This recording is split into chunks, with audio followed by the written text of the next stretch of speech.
¿Cuál es el futuro que le espera a las naciones? ¿Se podrá lograr la paz, la justicia y la prosperidad mediante las políticas y los tratados económicos de las diferentes naciones del mundo? Estas preguntas y muchas más son contestadas en este libro maravilloso de Daniel. Y veamos nosotros que en los próximos 6 capítulos que vamos a ir desarrollando, ya vimos el capítulo 1, la conferencia 1 y la 2, esta es la 3 y la 4, podemos ir viendo el libro de Daniel de qué forma tan maravillosa se nos describe el futuro de la humanidad y lo que tenemos que atravesar antes de que Cristo regrese por segunda vez. Rápidamente, en el capítulo 1 se nos describe la invasión o el sitio contra Jerusalén por el rey Nabucodonosor.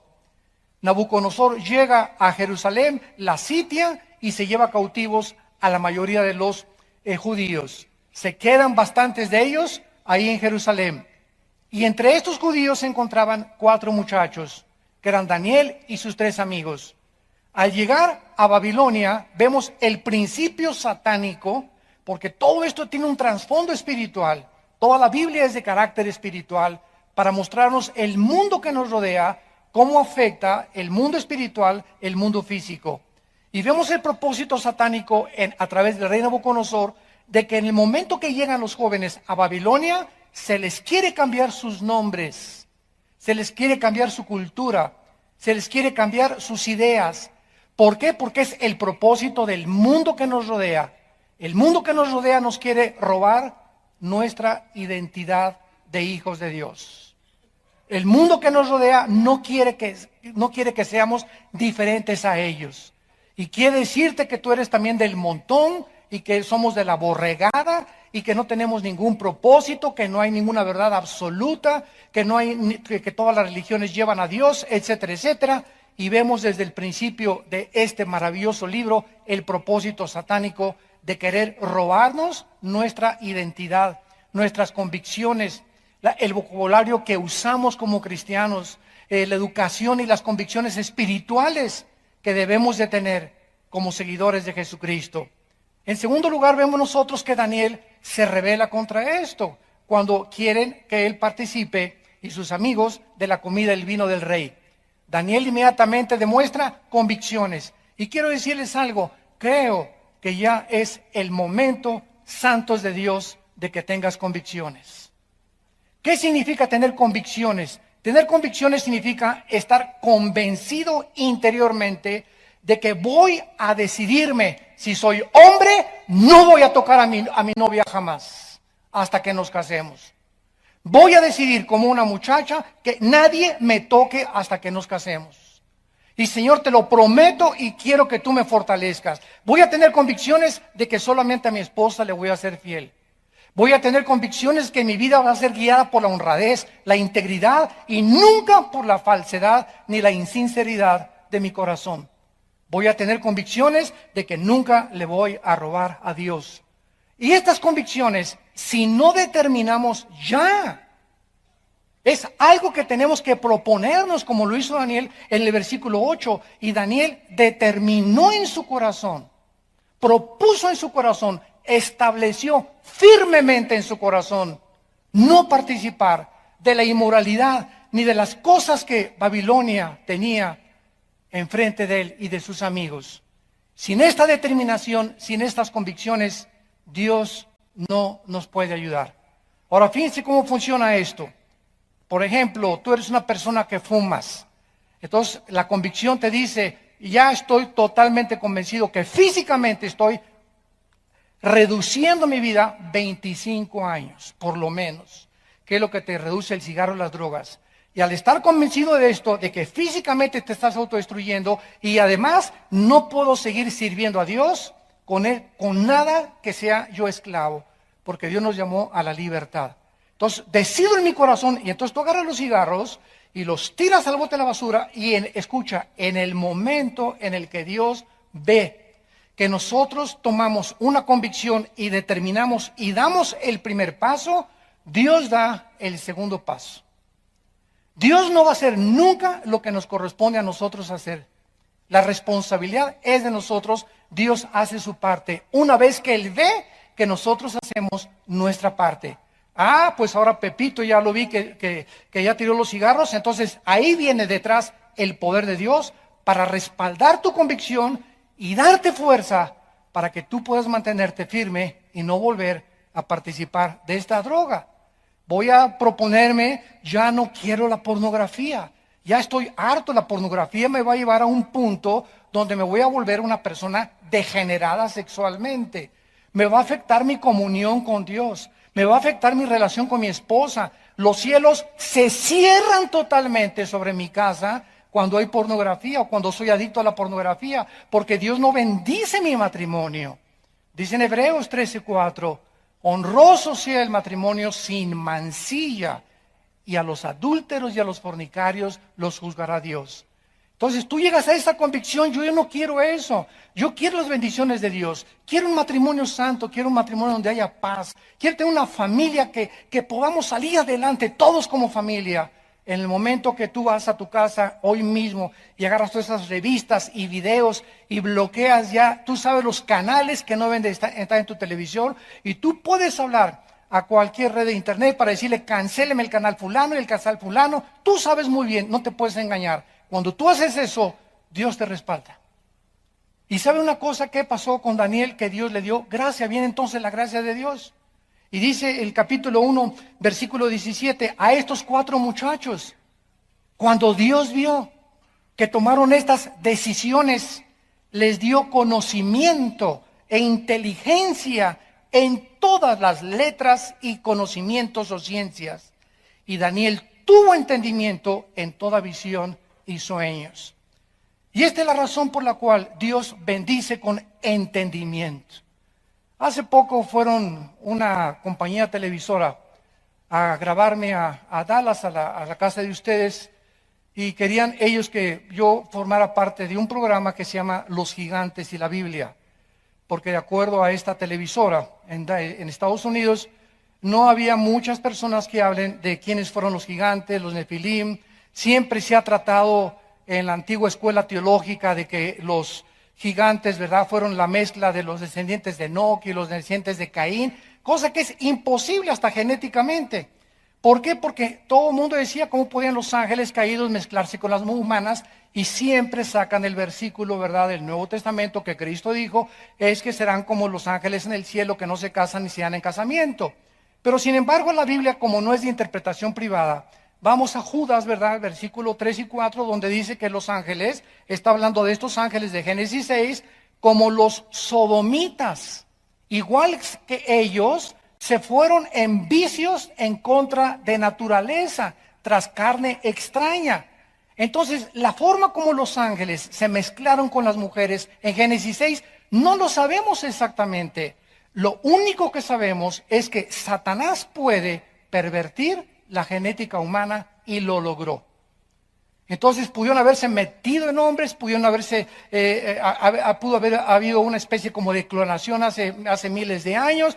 Algo sucedió que produjo seres monstruosos de 4 o 5 metros de estatura, con 12 dedos en las manos y 12 dedos en los pies, que poblaron la tierra durante 1000 años y se convirtieron en los enemigos del pueblo de Dios, porque cuando iban a entrar a Canaán, fueron los primeros que querían impedir que el pueblo de Dios se apropiara de las promesas de Dios.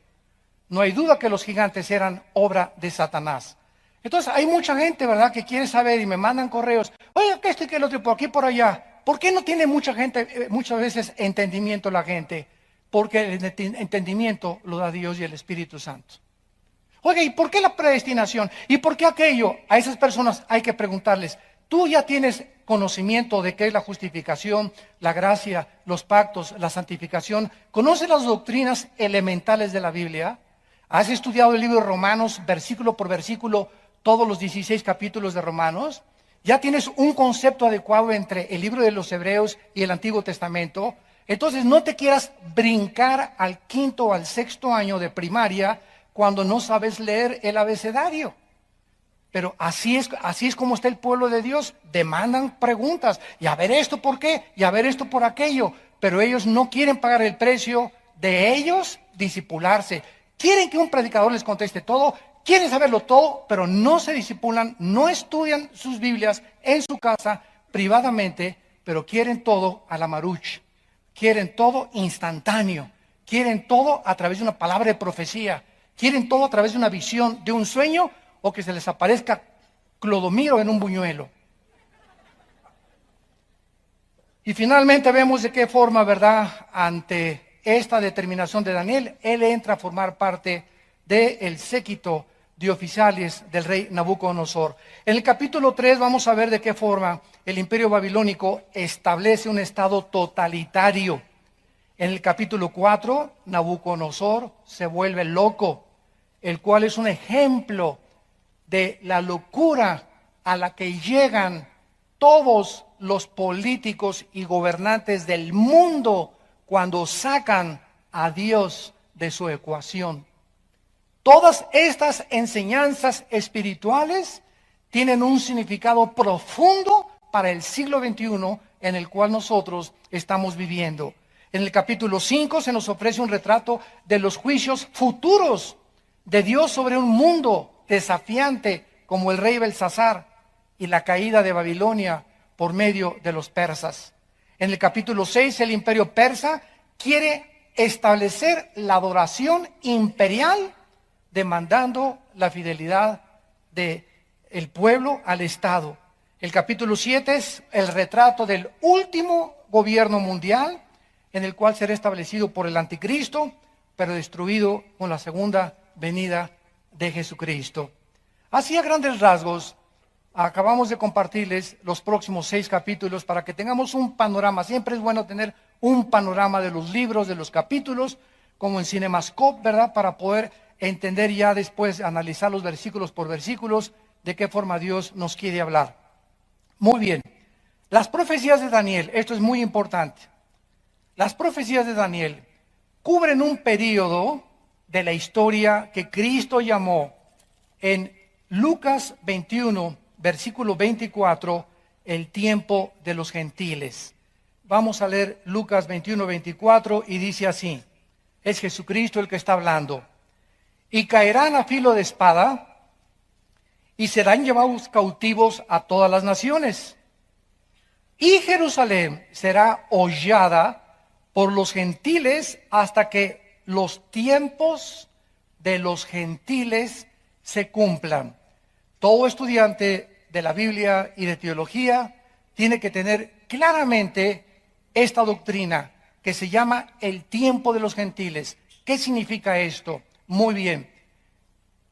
Desde que Nabucodonosor entró aquí en el capítulo de Daniel, capítulo 1, y sitió la ciudad de Jerusalén, antes los judíos tenían libertad para adorar a Dios.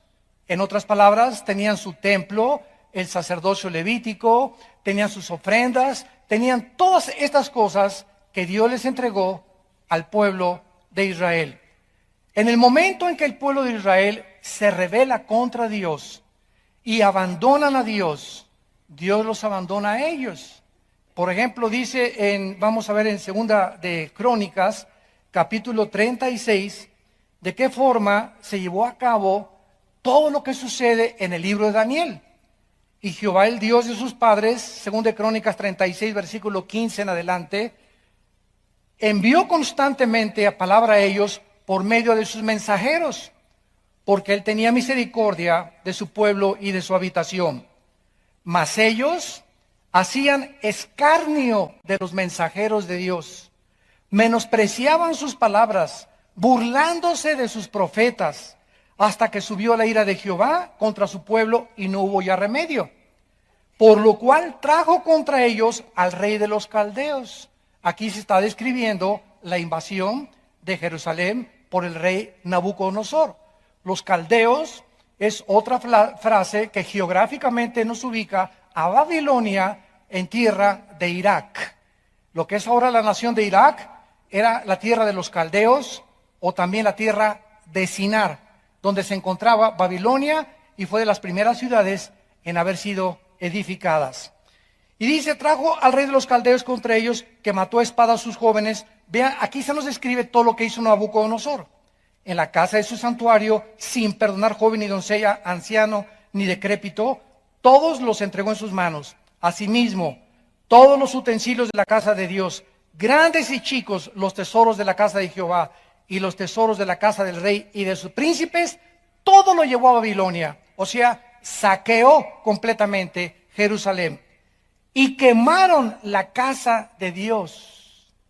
Y rompieron el muro de Jerusalén y consumieron a fuego todos sus palacios y destruyeron todos sus objetos deseables. Los que escaparon de la espada fueron llevados cautivos a Babilonia, y entre ellos estaba Daniel, como lo vamos a ver. Y fueron siervos de él y de sus hijos hasta que vino el reino de los persas, para que se cumpliera la palabra de Jehová por boca de Jeremías, hasta que la tierra hubo gozado de reposo, porque todo el tiempo de su asolamiento reposó hasta que los 70 años fueron cumplidos.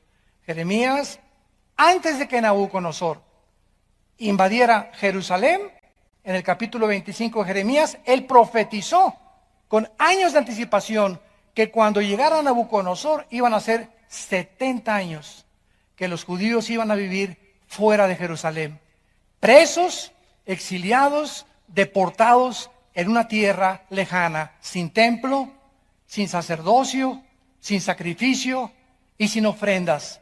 Entonces, en el año 600 más o menos antes de Cristo, Israel, Dios dejó de tratar con ellos.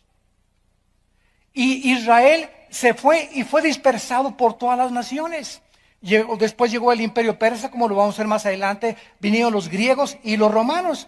Y en el año 70 después de Jesucristo, cuando Jesucristo profetizó que no quedaría piedra sobre piedra en el hermosísimo y majestuoso templo que Herodes había reconstruido, se cumplió la profecía de que llegó Tito, el general romano, hijo del emperador romano Vespasiano, y no dejó en Jerusalén piedra sobre piedra en el año 70 después de Cristo.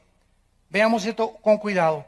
Desde el año 600 antes de Cristo hasta 1948, 14 de mayo de 1948, casi 2000 años, Israel ha estado sin templo, sin sacrificios, sin sacerdocio, sin ofrendas, sin ciudad. En 1948, la Liga de las Naciones promulga el decreto que anteriormente había permitido la declaración de Balfour de Inglaterra, que regresaran los judíos después de que Hitler había asesinado a más de 6 millones de ellos. Entonces, en 1948, los judíos vuelven otra vez a la ciudad de Jerusalén. Sin embargo, son atacados otra vez en el 54, en el 67, en el 73, y hasta la fecha siguen ellos siendo completamente arrinconados y hostilizados por todas las naciones enemigas de su alrededor. Y hasta ese tiempo vemos nosotros que en la guerra del 67, el general Moshe Dayan, que fue el que dirigió el ataque de defensa contra las naciones árabes, que en 6 días, ganaron la guerra, porque el 7º día tenían que descansar. Esto fue hasta irónico la forma como ganaron en 6 días, del 1 de junio al 6 de junio del 67. Jerusalén fue reconquistado otra vez. Y entonces Moshe Dayan entra por primera vez y toda Jerusalén es de ellos otra vez. Pero la Liga de las Naciones hace un decreto que por favor se salgan y se queden solamente con la parte oriental, que es donde está el Muro de los Lamentos, y la otra parte que se las dejen a los musulmanes para evitar otra guerra. Entonces, en 1967, el gobierno de Israel cede la mitad de la ciudad de Jerusalén. O sea, en resumen, hasta este momento, los judíos no tienen sacerdocio, no tienen sacrificios, no tienen ofrendas, no tienen un templo propio, porque el templo que era de ellos se encuentra exactamente debajo de lo que es actualmente la mezquita de Omar, o sea, la mezquita musulmana, que se le llama también la cúpula de la roca. Ahí se encuentra el templo que ahí quedó sepultado en el año 70 después de Cristo, cuando llegaron los romanos, y en el año 605 aproximadamente, el profeta musulmán llamado Omar fue el que construyó la mezquita esa dorada que se ve en Jerusalén, y la construyó exactamente donde fue sepultado el templo de los judíos. Entonces fue como una maldición que cayó sobre los judíos cuando gritaron a Cristo que su sangre, le dijeron a Pilato, que su sangre sea sobre nosotros. Se echaron la sangre del Mesías sobre sus vidas. Y por esta razón, dice en 2 Corintios 3, que tienen un velo totalmente, la mayor parte de los judíos ortodoxos, puesto en su corazón, y no ven, no entienden todavía el Antiguo Testamento a la luz del Nuevo Testamento, porque no aceptan a Jesucristo, a Yeshua Mashiach, como el Señor y el Salvador y el Mesías prometido desde Génesis capítulo 3, versículo 15. Entonces, todo esto es importante que nosotros podamos entenderlo para que podamos introducirnos a los libros de la Biblia y entenderlos. Y le rogamos a Dios siempre sabiduría y conocimiento, y Él la dará a todos aquellos que quieren proponer en su corazón no pecar. Y aunque sabemos, ¿verdad?, que es imposible que no pequemos, por lo menos luchamos todos los días contra el pecado. Si tú tienes una guerra espiritual ahorita y sientes angustia porque pecaste o porque hiciste esto, porque le permitiste a tu novio hacer ciertas cosas, o estás con un hombre que no es tu esposo, con una mujer que no es tu esposa, y tienes esta guerra en tu corazón, es la mejor señal de que eres hijo de Dios. Malo cuando te acuestas en tus pecados y ya tu conciencia no te molesta. Cuando somos hijos de Dios, vamos a vivir en guerra contra el pecado todos los días de nuestra vida. Muy bien, vamos ahora pues a pasar al capítulo 2 del libro de Daniel. Regresemos a este libro y vamos a ver en este libro que los imperios y las naciones,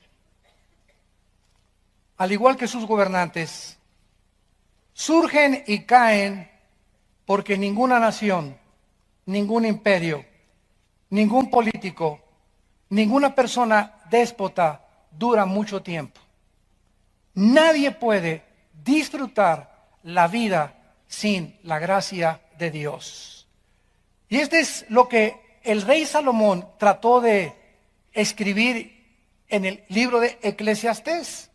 Al principio comienza Salomón: vanidad de vanidades. Todo es hueco en la vida, todo carece de propósito y significado. Y en el capítulo 3 dice: dichoso el hombre a quien Dios le da la gracia para trabajar. En otras palabras, Dios nos creó con la habilidad de trabajar, porque Adán, antes de que viniera el pecado, ya trabajaba. Génesis 2 le dijo Dios: no va a estar una hamaca con un coco y con un agua de limón, Adán. Nos creó desde antes del pecado para que pudiéramos ser productivos. Por favor, entiende esto. Dios nos creó para ser productivos. Tenemos que producir. Cualquier persona que no produzca es un holgazán, es un flojo, es una persona completamente dormida en sus laureles. Y si no producimos ahora el fruto que tenemos que producir, somos árboles secos, llevados por todos lados como las nubes en el cielo por cualquier viento que sopla. Entonces el trabajo era satisfactorio, pero cuando vino el pecado, el trabajo se volvió una carga para todos nosotros. Ay, levantarme el lunes en la mañana, y ay, el tráfico, y llegar a la oficina y verle la cara al jefe que tiene de acordeón, y ver a esta persona, y ver a aquella, etcétera, etcétera. ¿Y para qué trabajamos? No, pues mejor yo no voy a sacrificarme tanto, voy a hacerme el dinero mejor fácilmente.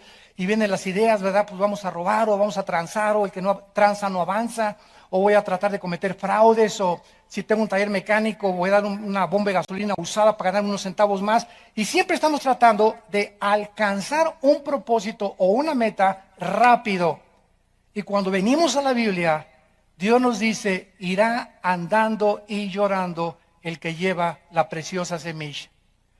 El trabajar, pones tu puesto de tacos, el primer mes, tranquilo, poquitos pesos, vas recuperando tu dinero y vas caminando. Pasaron 1 año, 2 años, y si Dios ve que mantienes tu integridad en tu puesto de tacos, en tu taller mecánico, en tu tienda, en el oficio, como abogado, como doctor, lo que tú seas, y mantienes tus convicciones en tu corazón, Dios te bendice.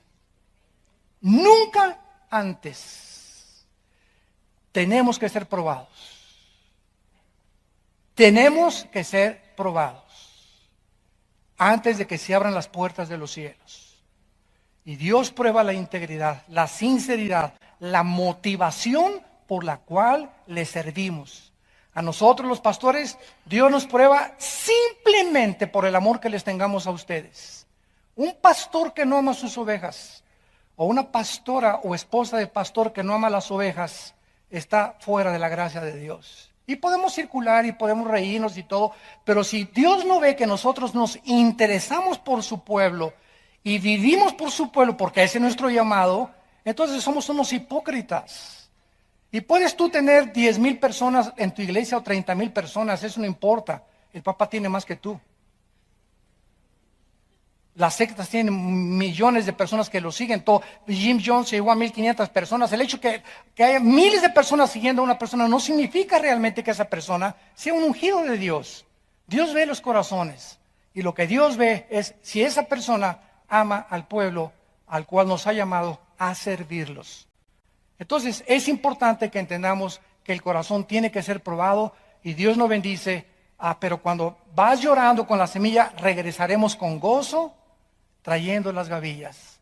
Habrá una bendición tremenda después de 30, 20, 40 años de servir a Dios. Yo comencé a servir a Dios en 1977, aquí en esta área de satélite. Muchos de ustedes somos antes de Cristo, ¿verdad? Ya nos conocen. Pero desde el 77 comenzamos aquí, Tlalnepantla, Valle Dorado, toda esta zona de por aquí del norte. Parece que aquí fue la zona donde Dios nos llamó a establecer un baluarte aquí, ¿verdad? Yo le llamo a la iglesia un baluarte de la verdad, como le dice Pablo a Timoteo. Y desde aquel entonces, me acuerdo, hasta 1988, pasaron más de 15 años que Dios no tenía coche. Y andaba en puras peceras, ¿verdad? En taxis por aquí, por allá, los estudios bíblicos. No teníamos nada, éramos pobres, ¿verdad? Teníamos apenas para comer, pero seguimos, la perseverancia es lo que Dios bendice. Y hasta 1986, 87, un señor de aquí, ¿verdad? Me reservo su nombre, nos regaló una combi por primera vez. Y comenzamos a comer ya bien, comenzaron a subir las ofrendas, etcétera, etcétera, pero nadie comienza arriba. Para que no crean ustedes, ¿verdad? Que ahorita que nos ven aquí muy trajeado el brother, ¿verdad? Y con etcétera, etcétera, que hemos toda la vida sido así, ¿verdad? No, ha sido tengo ahorita 40 años de ser cristiano y 37 de servir al Señor. 40 años que me convertí en el 74 y 37 años de servir a Cristo. Y a través de estos 37 años tenemos una vida, ¿verdad?, en la que podamos dar testimonio que no hemos engañado al pueblo de Dios y que hemos predicado las sanas palabras del Hijo de Dios. Y lo seguiremos haciendo mientras Él nos dé vida. En los tiempos de Daniel, tanto Jerusalén como Judá cayeron bajo el imperio babilónico, todo destruido, y los judíos estaban ahora preocupándose, ¿qué nos deparará el futuro? ¿Dónde están las promesas de Abraham? Oye, ya me divorcié, Dios me dijo que me iba a bendecir. Mi hijo se fue de la casa. Oye, el trabajo no prosperó, el negocio que hicimos no prosperó. ¿Realmente podremos nosotros tener un futuro? ¿Nos podrá levantar Dios? Mi amor, me corrieron del trabajo, nos quedamos sin nada por mis convicciones de cristianos. Como esa película de Dios no está muerto, el muchacho está al grado de perder y perdió a su novia. Escuchen, jóvenes, perdió a su novia con tal de mantenerse en sus convicciones. Y así te va a mandar Dios, muchachitas, de que, ay, no seas ridículo, no seas exagerado, no seas tan religioso, no seas, pareces un idiota ya día y noche con la Biblia. Y cuando tú aceptas eso, es que la amas más a ella que a Dios. Te está probando Dios. O igual con tu novio, ¿verdad? Ahí tú con la Biblia siempre, pues si no te gusta, ¿verdad? Pues nos vemos y ya. Pero tenemos que tener convicciones. Y si no pasamos esa prueba, no pasamos las demás. Porque es la primera prueba que tenemos los cristianos. 1 de Pedro capítulo 1. Nuestra fe, más preciosa que el oro, tiene que ser probada. ¿Cómo se prueba la fe? Ante la oposición, ante la persecución. Ahí es donde damos cuenta que vamos en contra de la corriente. Si no te gustó, pues búscate otro que te vaya a chapulinear. Si no te gustó, pues búscate otra, ¿verdad? Si no te gustó, pues renuncio, ¿verdad? Pero aquí es esto.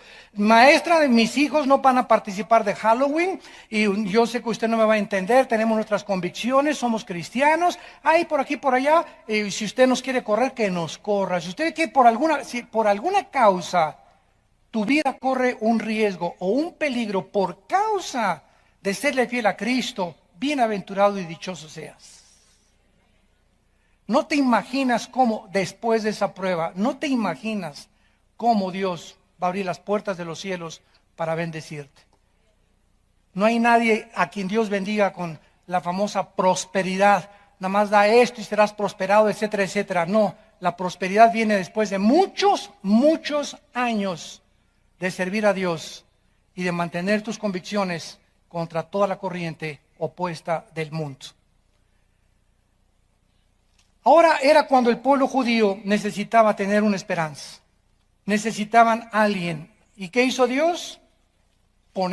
Infiltrar 4 jóvenes dentro del imperio babilónico para trabajar dentro de estos jóvenes y en la vida de estos jóvenes, principalmente de Daniel, poder transmitirles al pueblo la esperanza que aún les esperaba si ellos se arrepentían de sus pecados. Vayamos pues al capítulo 2, que dice así: en el segundo año del reinado de Nabucodonosor, por cierto, él reinó 45 años de los 70 años que existió Babilonia. Nabucodonosor era hijo de Nabopolassar, su padre fue el rey de Babilonia. Él siguió Nabucodonosor y reinó 45 años.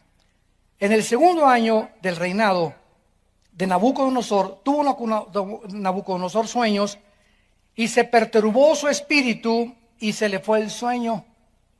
Hizo llamar el rey a magos, astrólogos, encantadores, caldeos, para que le explicaran los sueños. Vinieron pues y se presentaron delante del rey, y el rey les dijo: he tenido un sueño, y mi espíritu se ha turbado por saber el sueño. Entonces hablaron los caldeos al rey en lengua aramea: Rey, para siempre vive. Di el sueño a tus siervos y te mostraremos la interpretación. Noten ustedes, en primer lugar, que este sueño venía de Dios. Dios no le dio el sueño a Daniel, porque vamos a ver en este sueño de esta imagen que vamos a escribir, a ver si nos da tiempo si no en la próxima conferencia, esta imagen que fue el centro del sueño de Nabucodonosor, ahí se profetiza toda la historia de los imperios políticos desde el año 600 antes de Cristo hasta la segunda venida de Cristo. Esto es asombroso e increíble. En esa imagen que vamos a estudiar con mucho detenimiento, se profetiza todo el futuro de la humanidad. Así que imagínense ustedes si Daniel hubiera tenido ese sueño, ¿quién le hubiera creído? Pero el hecho que Dios le da el sueño a un rey pagano, a un rey gentil, a un rey cruel, porque si había alguien cruel y sanguinario era Nabucodonosor, le sacaba los ojos a sus víctimas, a las mujeres embarazadas las partía a la mitad. Era un rey de lo más sanguinario que puedan ustedes imaginarse. Entonces, al darle Dios el sueño a Nabucodonosor y después usar más adelante a Daniel, a los astrólogos, a los discípulos de Walter Mercado, a los ocultistas, a los filósofos orientales, a los gurús y a todos aquellos que están en el mundo del ocultismo, Daniel tenía que demostrar en ese imperio que él servía al único Dios vivo y verdadero. Vamos a ver la incapacidad de los brujos, los astrólogos, los adivinos de poder ni siquiera imaginarse qué había soñado el rey. Nabucodonosor tuvo un sueño que le quitó el sueño. De igual manera que este rey, muchos políticos y gobernantes actuales se encuentran en el siglo XXI perturbados.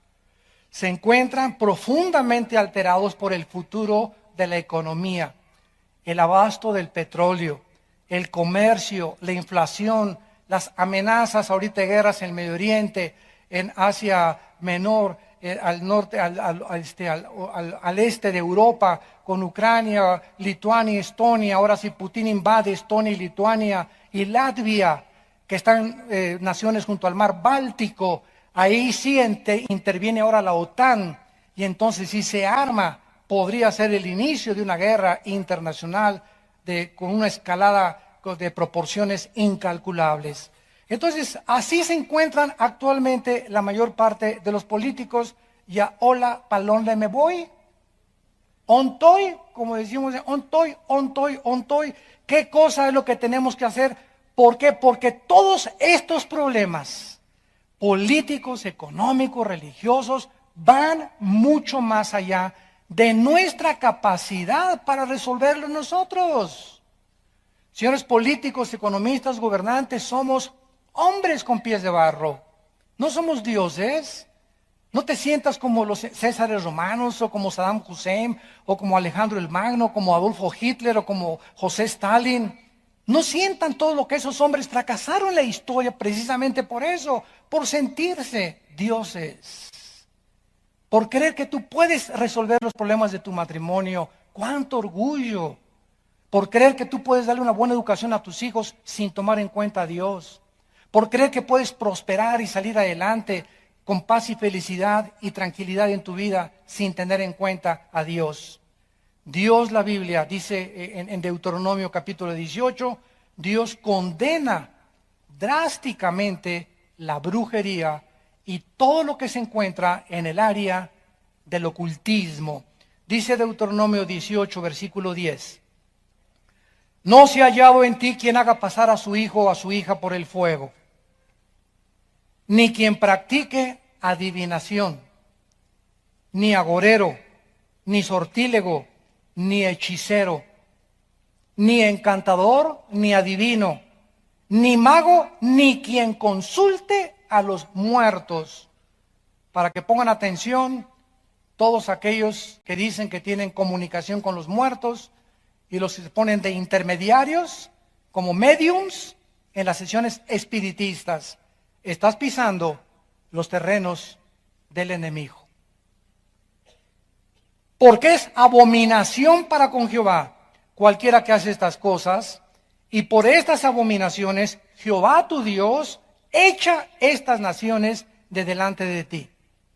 En el libro de Levítico, antes de Deuteronomio, dice la Biblia 2-3 libros antes, capítulo 19, Levítico, versículo 26, no comeréis cosa alguna con sangre, no sean agoreros ni adivinos. Versículo 31, no se vuelvan a los encantadores ni a los adivinos, no los consulten, contaminándose con ellos. Yo Jehová vuestro Dios. ¿Qué dice la Biblia? Una persona que va a que le lea la mano, que parece juego inocente, alguna fuerza espiritual se está moviendo en la persona que te está leyendo la mano. Llámale como tú le quieras llamar. Si vas a que te lean el café, o si vas a que te lean los horóscopos, o que saquen el hígado de un pollo y el ojo de un chivo para que te lean el futuro, cualquier persona que se involucre en este tipo de prácticas que parecen inocentes, hay energías que se vienen y que atraes sobre tu vida de maldiciones. Cualquiera que se atreva a jugar a la ouija, que porque por curiosidad, no es ninguna curiosidad ni ninguna cosa inocente, la tabla de la ouija es de lo más satánico que existe. Y si no, pregúntate tú en tu lógica elemental que tú tienes por nacimiento, ¿quién hace mover la ouija? ¿Cómo es posible? ¿Quién le da esos pensamientos? ¿Quién le da esa forma de responder? En ese momento te das cuenta, y si buscas en la historia, te metes a Google la historia de la ouija, te vas a dar cuenta, los resultados, o cuando se casaron tuvieron problemas gravísimos en su matrimonio de múltiples desórdenes de su personalidad. Esquizofrenia, paranoias, psicosis, manías depresivas, todas estas cosas que la psicología y psiquiatría clasifica como problemas mentales, no son mentales, son problemas espirituales que has atraído a tu vida por maldiciones de tu pasado. La Biblia prohíbe, y ahorita vemos qué increíble es que la mayor parte de los gobernantes en el mundo, europeos, sudamericanos, consultan a brujos. Se hacen baños con los brujos. Participan de los ritos o rituales de los brujos, de los astrólogos, sin darse cuenta de qué cosa están ellos participando y por qué a esos países les va como les va. Porque están en los terrenos del enemigo de Satanás. Llegaron los astrólogos y los magos y dice en el versículo 4, dice en el versículo 5, que el rey, cuando le dijeron los astrólogos y los magos, bueno, dinos qué soñaste. Qué fácil se la pusieron. Dinos el sueño. No, pues vi una estatua, etcétera, etcétera, y te vamos a dar la interpretación. Nabucodonosor sabía que si él les decía el sueño, iban a sacar una tontería. O sea, iban a decirle, esto es lo que significa, y él no iba a saber si realmente esa era la interpretación. O sea, iban a salir con algún chorizo, ¿verdad?, de ahí de Toluca. Entonces el rey les dice, ¿verdad?, no les voy a decir el sueño. Y los brujos y los astrólogos le rogaron, no, dinos primero el sueño y te lo interpretamos. No, yo quiero, si ustedes dicen que en el mundo del ocultismo, en el mundo de la astrología, en el mundo de la brujería, es más grande y realmente conoce Satanás el futuro como lo debe conocer Dios, díganme ustedes de qué se trata. ¿Y saben ustedes que este es el desafío de la Biblia? Vean ustedes aquí en Isaías capítulo 44, Isaías 44, el desafío que Dios lanza al mundo. Versículo 6 al 8. Así dice Jehová, Rey de Israel y su Redentor. Isaías 44, 6.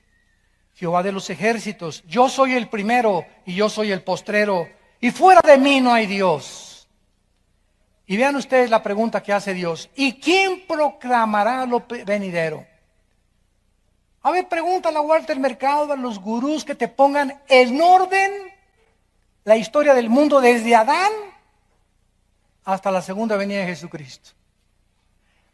Consulta el Corán, consulta el Tripitaka de los Budas, consulta los Vedas de los persas, consulta los libros sabios de Confucio. Dice Dios, consulta los libros que tú quieras. No existe ningún libro que se considera sagrado que nos pueda poner en orden la historia del ser humano como lo hace la Biblia. Esto es más que una evidencia para aquellos que se dicen ateos o agnósticos o escépticos. Porque las evidencias aquí están, si hay un Dios, es lógico que Él es el único que puede poner en orden el futuro. Y decirnos qué va a pasar, y qué va a pasar, y qué va a pasar, y qué va a pasar, en el orden en que Él lo estableció, como fue el orden de estos imperios que sucedieron al reino babilónico y que designaron todas las cosas que iban a seguir después del reino de Babilonia a través de la historia del mundo. Y dice a continuación del versículo 7, y lo pondrá en orden.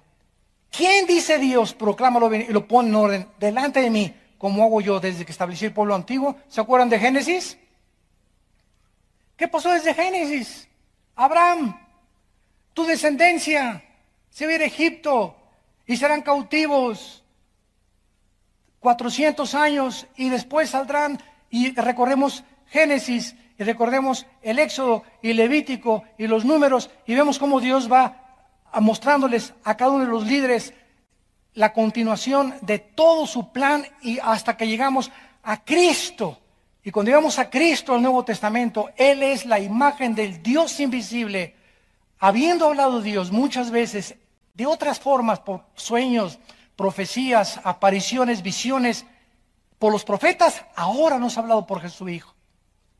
Cristo es la última palabra y revelación de Dios al mundo, Jesucristo. Y Jesucristo les revela a sus discípulos en un orden perfecto todo lo que iba a pasar después de que lo crucificaran. Cuando tomó la última cena, Cristo pregunta, ¿quién le dijo que era la última vez que estaría con sus discípulos? ¿Cómo sabía él que exactamente en esa noche lo iban a aprender, porque él conocía el tiempo que Dios le había dado para su futuro. Solo Dios lo podía hacer. Mi tiempo no ha llegado. Desde que nació estuvo consciente Jesús de que el tiempo de su vida y su muerte serían el tiempo exacto que el Padre había escogido. Buda jamás lo dijo, Mahoma jamás lo dijo, Maharashi Dashi Makakashi Kukuchi tampoco jamás lo dijo, tu padrino. Y así podemos investigar. Fue una de las formas en las que yo pude llegar al conocimiento de la verdad, santos de Dios. Investigué con esto y me metí en esto y por acá y esto y el otro, y hasta fuimos a ver a doña Sabina allá a Riondo, Oaxaca. Imagínense nomás, a buscar que nos dieran a través de un viaje, ¿verdad? Y una revelación y esto y el otro. Y el Che Guevara, no, eres lo máximo, ese es mi papucho de papuchos. Y esto, y Marx, y Nietzsche, y Sartre, y todos. Y cuando llegué a Jesucristo caí de rodillas diciéndole, tú eres el Señor. Tú eres el Hijo de Dios.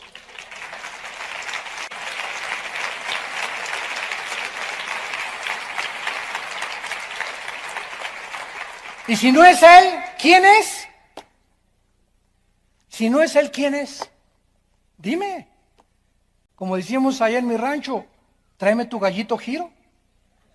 ¿Quién es? ¿Quién es tu gallo? Dímelo, dime. Al hombre que más admiras. Llámese ateo o no ateo, líder, dime y compáralo con Jesucristo. Y busca cualquier libro que tú quieras en los billones de volúmenes de literatura que existen en las bibliotecas del mundo y tráeme un libro que ni siquiera se atreva a comparar con la información que contiene la Biblia. No hay. Fíjate, qué privilegio el ser llamados hijos e hijas de Dios. Qué privilegio.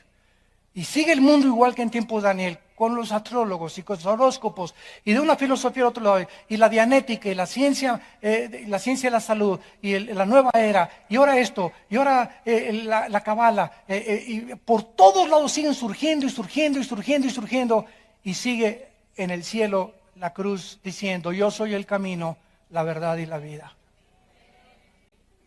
Yo soy el camino, la verdad y la vida. No busques más. Si vienes a Jesucristo, has encontrado la razón de tu existencia y has llegado a la final de tu búsqueda. Y todos estos brujos y astrólogos comenzaron a tratar de burlarse del rey. El rey se dio cuenta, pues era más inteligente que ellos. Reconocen su incapacidad. Dice el versículo 4 de Daniel, capítulo 2. Hablaron los caldeos al rey en lengua aramea. Rey, dinos el sueño y te mostraremos la interpretación. Versículo del 10 al 11. Los caldeos respondieron delante del rey, no hay hombre sobre la tierra. Bueno, por lo menos reconocieron eso, que pueda declarar el asunto del rey. Además de esto, ningún rey, príncipe ni señor preguntó cosa semejante a ningún mago, ni astrólogo, ni caldeo. Y lo decimos y desafiamos con las mismas interrogantes al mundo. ¿Quién se puede atrever a decirnos de dónde venimos? ¿Quién se puede atrever a decirnos quiénes somos? Ahora han inventado hasta que somos una chispa que vino de un ADN de otra galaxia. En History Channel se está manejando esto. Impresionante. ¿Quién se puede atrever a decirnos hacia dónde se dirige el mundo? ¿Cuántas guerras faltan para que venga Jesucristo? No hay nadie, ningún hombre que pueda atreverse, más que la Biblia y sus profetas, que nos pueda decir exactamente quiénes somos, de dónde venimos, cuál es mi propósito, por qué nací, quién soy, de dónde vengo, hay vida después de la muerte. ¿Quién me lo puede decir? Más que Jesucristo, que se levantó de los muertos a los 3 días. Qué maravilloso libro tenemos en nuestras manos.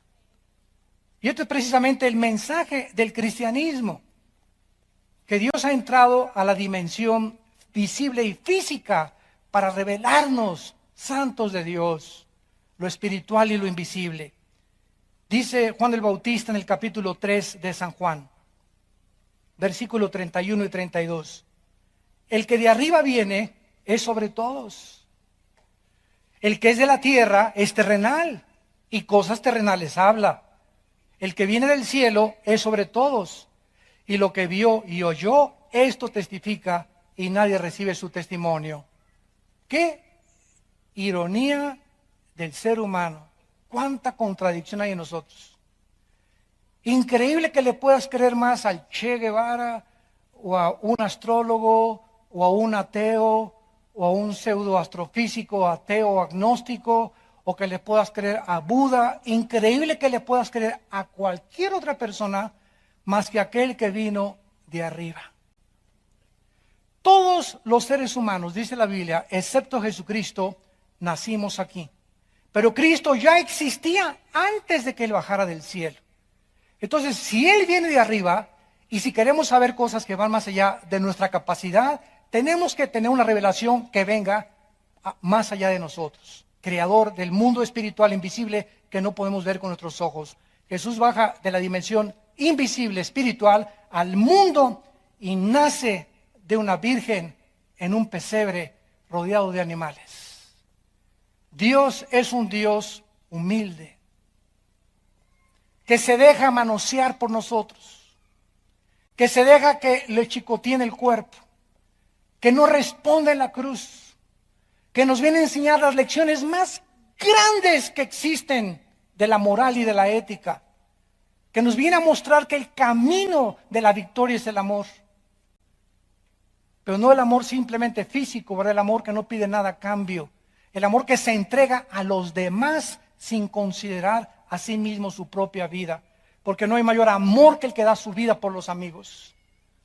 Viene del cielo a mostrarnos que el Padre está interesado en tu vida, que Dios te ama y que hay cientos de dudas en el mundo que nos rodea y todavía las habrá, porque el día que alguien no tenga dudas, ya no necesita a Dios. Porque ya eres Dios. Así que mientras seguimos el camino que estamos siguiendo hasta que Cristo venga, vamos a tener dudas y las vamos a encontrar dudas y las vamos a resolver, vamos a encontrar cosas que van más allá. Y nos vamos a pelear que esto y que el otro y por puntos de vista y perspectivas, pero podemos caminar con Cristo y llegar al conocimiento pleno de la verdad. Y esto es lo que Dios nos ofrece a través de su Hijo. Yo soy la resurrección y la vida, dijo Jesucristo. Y cualquiera de ustedes que cree en mí no se va a perder, sino tendrá la vida eterna. Nadie ha bajado del cielo más que el Hijo de Dios. Se encarnó en un hombre para mostrarnos cuál era el camino de la verdad, de la justicia y de la santidad. Y finalmente, vemos aquí en Daniel que ante la incompetencia de estos magos y astrólogos, el rey Nabucodonosor los condena a muerte. Y dice el versículo 12 del capítulo 2, por esto el rey, con ira y con gran enojo, mandó que matasen a todos los sabios de Babilonia.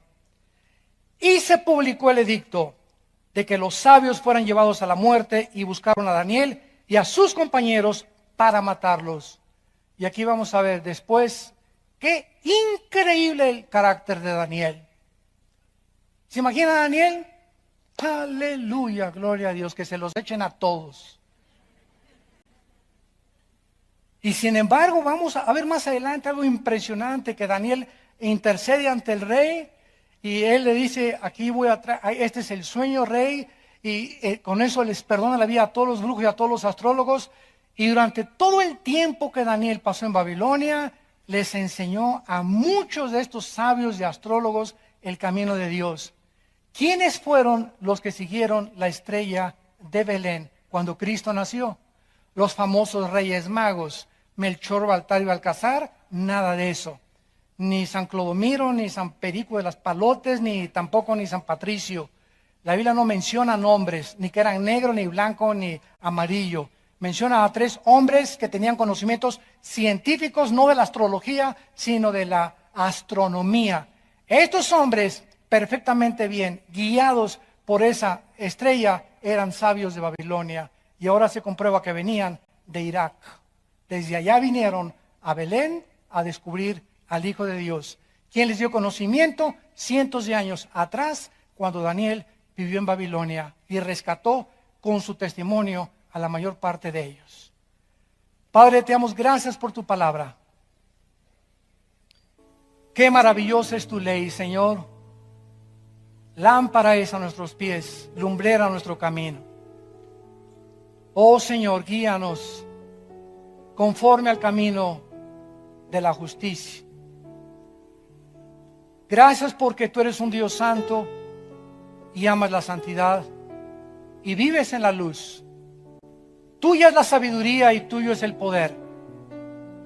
Tuyo es el quitar reyes y poner reyes. Tú mudas los tiempos y las edades. Tú revelas lo profundo y lo escondido, y contigo mora la luz.